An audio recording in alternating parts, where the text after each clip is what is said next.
আপনারা তো ওয়োতে যেতে পারেন, তোমরা তো ওয়োতে যেতে পারো, সরকার তো অনেক ব্যবস্থা করে দিচ্ছে। কেন কেন কেন ওয়েতে যাবে? মানে ওয়েতে গিয়ে যেসব কাজ হয় সেটা কি সত্যি এই বাগানের মধ্যে হচ্ছিল? কথা কি ক্লিয়ার না ভেজাল আছে? ওখান থেকে আমি ওয়াচ করছি, আপনারা এখানে কি অসভ্যতা মোটা করছেন? আমরা সাধারণত চোখের সামনে এসব অশ্লীল জিনিস দেখলে সাধারণত চোখ ফোক সরিয়ে নিই বা সেই জায়গা থেকে পালিয়ে যাওয়ার চেষ্টা করি, বা বাচ্চার সাথে থাকলে তাদের চোখটাকে ঢেকে দিই, কিন্তু দিদি সেটা করেনি। অনেকক্ষণ ধরে দেখেছে, অনেকক্ষণ ধরে দেখছিল, যেরকম আমরা মোবাইলে দেখি। এটা তো একটা কলকাতার ঐতিহ্য।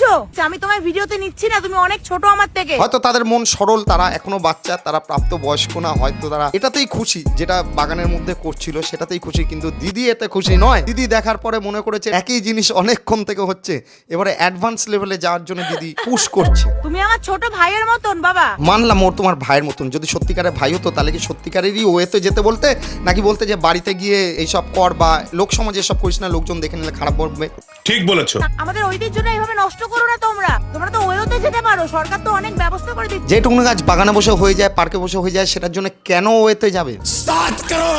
দিদি যেহেতু বিবাহিত, দিদি বুঝতেই পারছে না যে কম ছোঁয়াছুঁইতে, মানে চুম্বন টুম্বনেও আর কি মানুষের মনের মধ্যে তৃপ্তি জাগতে পারে। নিঃসন্দেহে তুই ঠিক কথা বলেছিস। তাই দিদি সেটা না বুঝতে পেরে, যেহেতু দিদির বিয়ে হয়ে গেছে, তাই অ্যাডভান্স লেভেলে চিন্তা করেছে, সোজা ওয়েতে পাঠিয়ে দিতে চাইছে। আসো খেলবো। দিদি কি সত্যিকারে জানো যে ওয়েতে গেলে কি কি ঘটতে পারে? মানে 1500 টাকা প্রথমত দিতে হবে ওয়েতে, তারপরে তোমার আইডি কার্ড চেক হবে, আইডি কার্ড জমা নেবে, তারা প্রাপ্ত বয়স্ক কিনা সেটাও দেখা হবে, তারপর তো বিভিন্ন রকমের ঝুট ঝামেলা থাকতেই পারে, ফেঁসে যাওয়ার কোনো চান্স থাকতেই পারে।